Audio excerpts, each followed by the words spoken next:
한국 대기업들이 달러를 537억 달러나 쌓아두고 있다면 믿으시겠어요?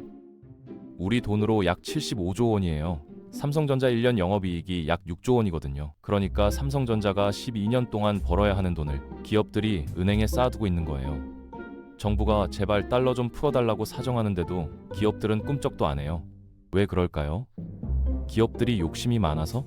정부 말을 일부러 안 듣는 걸까요? 아니에요. 무서워서예요. 1997년에 무슨 일이 있었는지 알게 되면 기업들이 왜 이러는지 이해가 되실 거예요.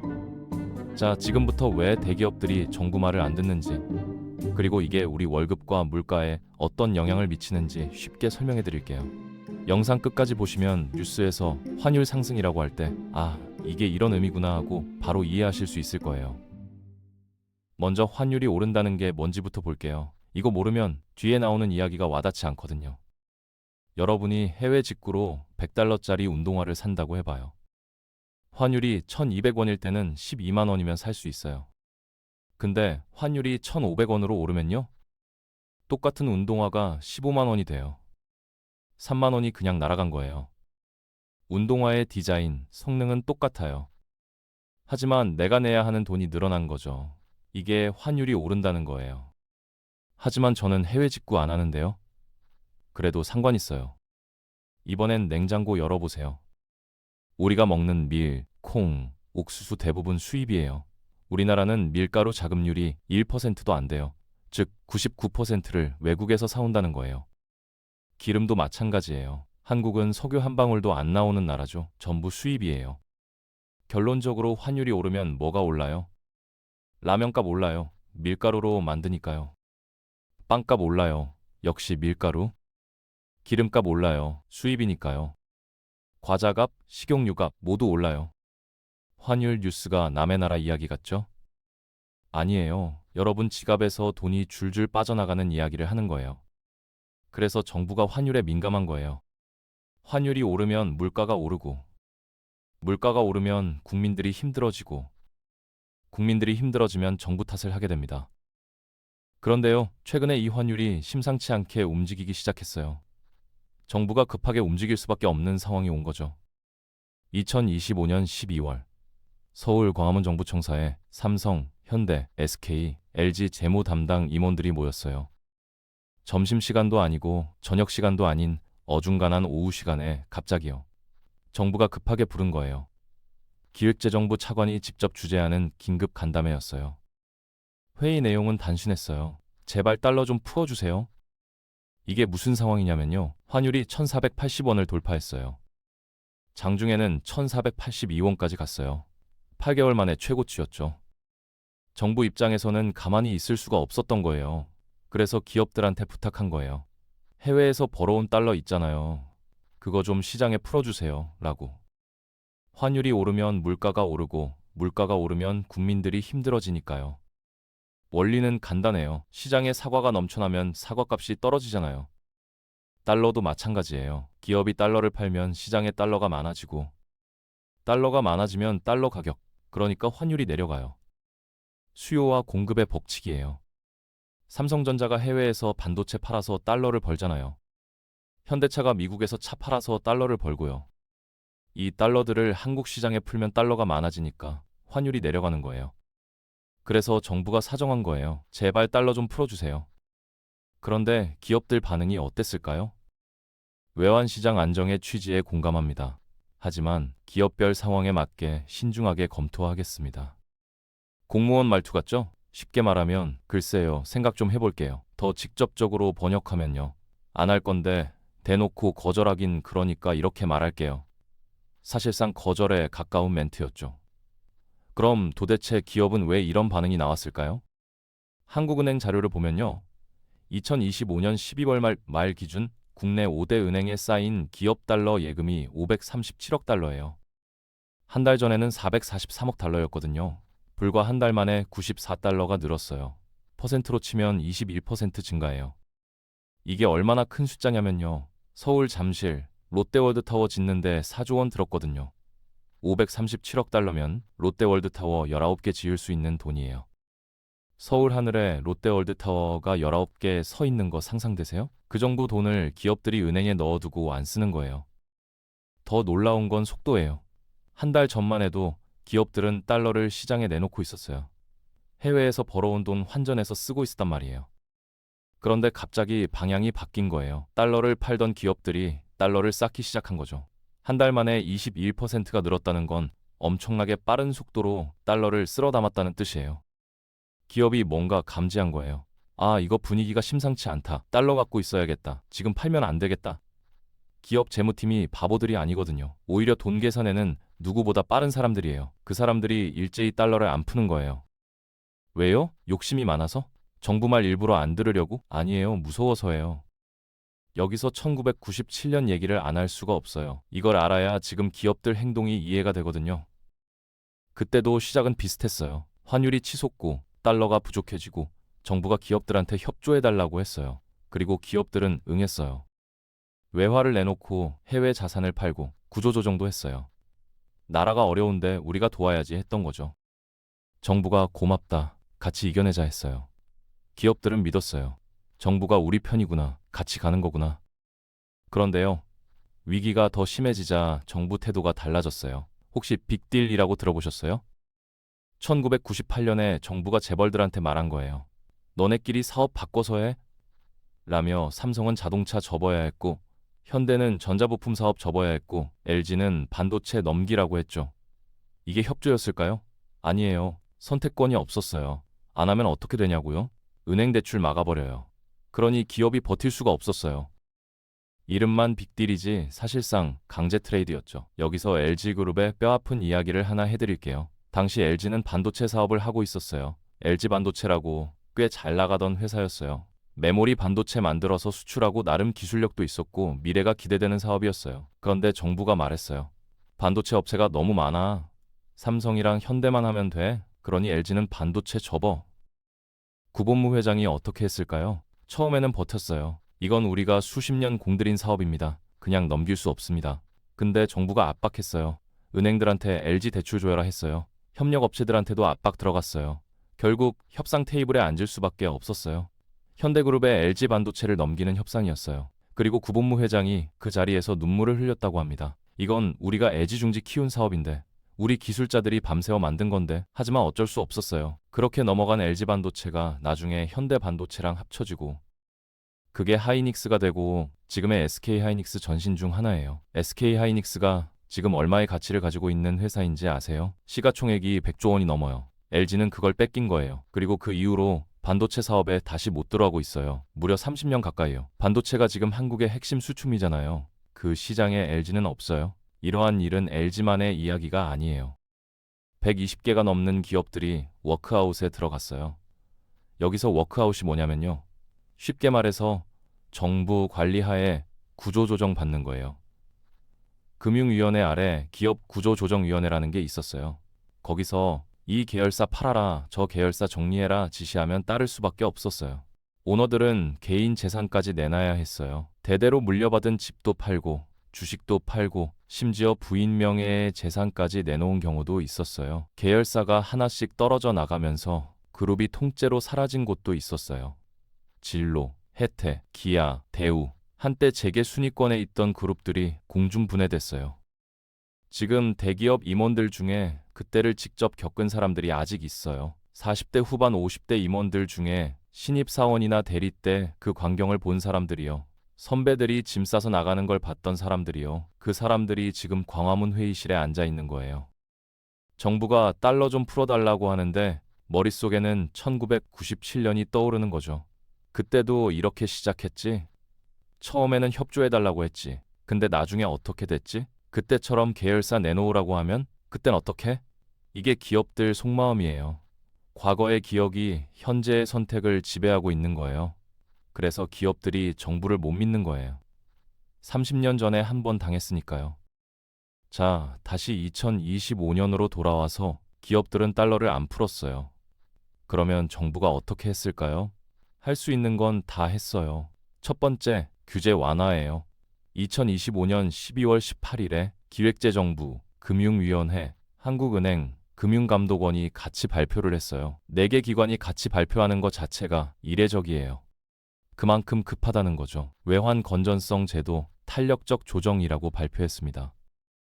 이게 무슨 말이냐면요. 원래 은행들은 위기 상황에 대비해서 달러를 일정량 쌓아두게 되어 있어요. 외화 유동성 스트레스 테스트라는 걸 통과해야 하거든요. 쉽게 말해서 위기 와도 버틸 만큼 달러 있어? 검사하는 거예요. 그런데 정부가 이걸 잠시 미뤄준 거예요. 2026년 6월까지 안 해도 된다고요. 그 달러 좀 시장에 풀어라는 뜻이죠. 또 외국계 은행들의 선물한 포지션 비율도 풀어줬어요. 75%에서 200%로요. 이것도 결론적으로 달러를 더 풀 수 있게 해준 거예요. 결과는요? 아쉽게도 환율은 그대로였어요. 꿈쩍도 안 했습니다. 그리고 두 번째, 국민연금 동원이에요. 국민연금이 뭐 하는 데인지 아시죠? 우리 노후연금 관리하는 곳이에요. 돈이 엄청 많아요. 세계에서 세 번째로 큰 연기금이에요. 이 국민연금이 해외에 투자할 때 한국은행한테서 달러를 빌려 쓸 수 있게 해줬어요. 650억 달러 규모로 계약을 연장했어요. 쉽게 말하면 국민연금이 달러를 더 많이 팔 수 있게 한 거예요. 그러면 시장에 달러가 늘어나고 환율이 내려가겠죠? 결과요? 마찬가지로 환율 그대로였어요. 세 번째, 해외 투자 단속이에요. 금융감독원장이 직접 나섰어요. 증권사들한테 경고한 거예요. 해외 주식 영업이 과열됐다. 투자자 보호는 뒷전이고 수수료 수입에만 치중하고 있다. 문제 확인되면 즉시 현장 검사 들어간다. 거의 협박 수준이에요. 실제로 주요 증권사들이 해외 투자 신규 마케팅을 중단했어요. 신규 가입 지원금, 무료 수수료 이런 거 다 멈춘 거죠. 왜 이랬을까요? 개인들이 달러 사서 미국 주식 사는 걸 막으려는 거예요. 요즘 서학개미라고 하잖아요. 개인들이 미국 주식 엄청 사거든요. 테슬라, 엔비디아, 애플 이런 거요. 한 번쯤 들어보셨죠? 미국 주식 사려면 달러가 필요하잖아요. 원화를 달러로 바꿔야 하니까요. 그 달러가 미국으로 빠져나가는 거예요. 정부가 이걸 막으려고 한 거죠. 결과는요? 네, 역시나 환율 그대로였어요.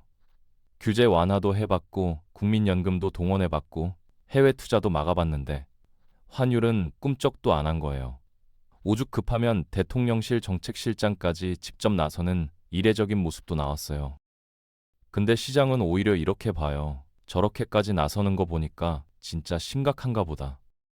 이 수많은 정책을 했음에도 왜 변화가 없었을까요? 시장은 숫자만 보지 않아요. 저 돈이 진짜 쓰일 수 있는 돈이냐를 봐요. 한국 외환 보유액이 4,306억 달러예요. 1997년에 20배가 넘는 금액인데 엄청 많아 보이죠? 근데 시장은 절대 안심하지 않아요. 시장에 위기 터지면 저거 바로 꺼내 쓸 수 있을까? 이걸 따지거든요. 한국은행 자료를 보면요. 외환 보유액의 90%가 채권이나 증권이에요. 국채 사놓은 거, 회사채 사놓은 거 이런 거요. 현금은 10% 정도밖에 안 돼요. 즉 430억 정도만 바로 쓸 수 있는 현금이라는 거예요. 이게 왜 문제냐면요. 위기 상황이 오면 달러가 급하게 필요하잖아요. 그런데 채권을 현금으로 바꾸려면 시간이 걸려요. 팔아야 하니까요. 게다가 위기 상황에서는 다들 팔려고 해요. 파는 사람은 많고 사는 사람은 적으면 가격이 떨어지죠. 급하게 팔면 손해보고 팔아야 할 수도 있어요. 시장은 기다려주지 않아요. 너 달러 있어? 지금 당장? 이런 상황에서 잠깐만요. 채권 팔고 올게요가 안 통한다는 거예요. 1997년에도 그랬어요. 외환 보유액이 있긴 했어요. 근데 단기 외채 만기가 한꺼번에 몰렸고 현금화할 수 있는 돈이 부족했어요. 외국 은행들이 돈 갚아 하는데 잠깐만요. 채권 팔고요 하니까 기다릴 시간 없어. 지금 당장 한 거예요. 시장은 그걸 기억해요. 한국 겉으로는 돈 많아 보이는데 속은 어떨지 몰라. 그래서 지금 4,306억 달러가 있어도 시장은 안심을 안 해요. 더 무서운 현실은 이창용 한국은행 총재가 2025년 12월에 한국금융학회 공동정책 심포지엄에서 이런 말을 했어요. 한국의 잠재 성장률이 2%를 밑돌고 있고 이대로 가면 2040년대에 0%대까지 떨어질 수 있다. 잠재 성장률이 뭐냐면요. 한 나라가 가진 노동력, 자본, 기술을 다 동원했을 때 경제가 얼마나 클 수 있는지를 말해요. 쉽게 비유하면요. 여러분 체력이 100이라고 해봐요. 그러면 100짜리 일을 할 수 있잖아요. 그게 잠재 성장률이에요. 근데 나이 들면 체력이 떨어지잖아요. 80밖에 못하게 되고 60밖에 못하게 되고 지금 한국이 그런 상황이에요. 경제 체력이 떨어지고 있는 거죠. 지금 한국이 1년에 2%씩도 못 크고 있는데 앞으로는 거의 0%가 될 수도 있다는 거예요. 한국은행 총재가 직접 한 말이에요. 이유는 사람이 없어서예요. 아이를 안 낳으니까 일할 사람이 줄어들고 일할 사람이 줄어드니까 경제가 안 크는 거예요. 한국 합계 출산율이 0.7명대예요. 세계 최저예요. 나라가 유지되려면 2.1명은 되어야 하거든요. 0.7명이면 인구가 급격히 줄어든다는 거예요. 외국인 투자자들 입장에서 생각해 보세요. 한국에 돈 넣어봤자 성장이 안 되면 뭐해? 미국 넣지, 인도 넣지, 베트남 넣지, 성장하는 나라에 넣어야 돈을 벌지? 그래서 돈을 빼는 거예요. 한국 주식 팔고 원화 자산 줄이고 달러로 바꿔서 나가는 거예요. 환율이 오르는 건 증상이에요.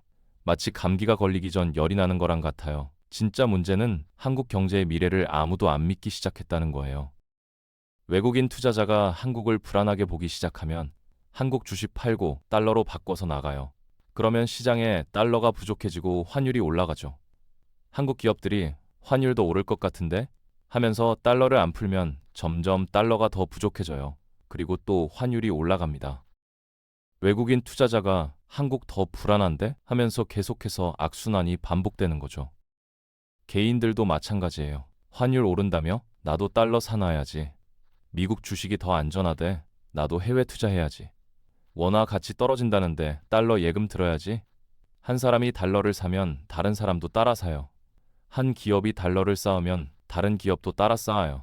금융기관이 유동성 확보하면 다른 기관도 따라 움직여요. 각자의 선택은 합리적이에요. 기업이 미래의 불확실성에 대비해서 달러를 쌓아두는 거 정말 당연한 거잖아요. 해외 투자도 해야 하고 원자재도 사야 하고 해외 공장도 돌려야 하니까요. 달러가 필요한 순간에 달러가 없으면 기업이 위험해지니까요. 마찬가지로 개인이 자산을 지키려고 달러 사는 것도 합리적이에요. 원화 가치가 떨어지면 내 돈의 가치가 떨어지는 거니까요. 그런데요, 그 합리적인 선택들이 모이면 점점 시스템이 무너지게 됩니다. 경제학에서 이를 구성의 오류라고 해요. 개인에게 좋은 게 전체에게는 나쁠 수 있다는 거예요. 그래서 나랑 무슨 상관인데요? 이렇게 생각하실 수 있어요. 지금부터 직접적으로 어떤 영향이 나에게 미치는지 살펴볼게요. 첫째, 물가예요. 불과 5년 전 라면 한 봉지가 얼마였는지 기억나세요? 700원, 800원 했거든요. 지금은요, 편의점에서 1,500원 넘어요. 아까 말했듯이 환율이 오르면 수입품 가격이 함께 올라가게 됩니다. 밀가루, 설탕, 식용유, 기름 등 원물 가격이 인상되면 당연히 라면 회사가 밀가루 비싸게 사면 라면값 올라가겠죠? 빵집도 밀가루를 비싸게 구매하면 빵값도 올라갈 테고. 이렇듯 환율이 오름에 따라 내가 담는 장바구니 물가도 함께 오르게 됩니다. 둘째, 금리예요. 환율 방어하려면 금리를 올려야 할 수도 있어요. 금리를 올리면 외국 돈이 들어오게 되는데요. 한국 금리가 높네? 거기 예금하면 이자 많이 받겠다 라는 심리가 발동하는 거죠.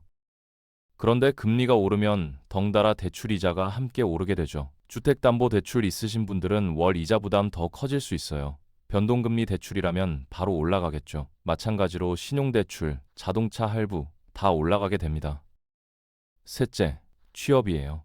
외국 자본이 빠져나가고 기업들이 투자를 줄이면 일자리가 줄어들게 돼요. 기업 입장에서 생각해 보세요. 경제가 불안한데 사람을 더 뽑아? 우선 최대한 인력으로 돌려보자 이렇게 되는 거예요. 특히 수출 기업들이 힘들어지면 협력 업체들도 힘들어지고 거기 다니는 사람들 월급도 영향을 받게 되죠. 대기업 하나가 휘청하면 수백 개의 협력 업체가 같이 휘청해요. 그 협력 업체에 다니는 사람들이 힘들어지면 그게 곧 나의 가족들에게 영향이 가게 되는 거죠. 지금 벌어지는 일의 원인은 신뢰예요. 기업은 정부를 더 이상 믿지 않아요. 협조했다가 나중에 당하면 어떡해? 1997년의 기억이 너무 선명하니까요. 시장은 한국 경제를 안 믿어요. 성장도 안 되는데 거기에 왜 돈을 넣어? 잠재 성장률이 계속 떨어지니까요. 4,300억 달러가 있어도 신뢰가 없으면 소용없는 거죠. 그럼 앞으로 우리는 뭘 봐야 할까요? 첫째, 기업들의 달러 예금이에요. 매달 한국은행에서 매달 발표하는데요. 이 숫자가 핵심 지표예요. 늘어나면 기업들이 아직 불안하다는 신호. 줄어든다면 시장이 안정되고 있다는 신호. 이 숫자 방향만 봐도 지금 상황이 어디로 가는지 대략 알 수 있죠. 둘째, 외국인 투자자 동향이에요. 외국인이 한국 주식을 얼마나 사고 파는지 매일 뉴스에 나와요. 계속 팔고 빠져나가면 환율은 더 올라요. 외국인이 다시 사기 시작하면 한국 괜찮네 하는 신호예요. 셋째, 한미 금리 차예요. 미국 금리가 한국보다 높으면 돈이 미국으로 가게 됩니다.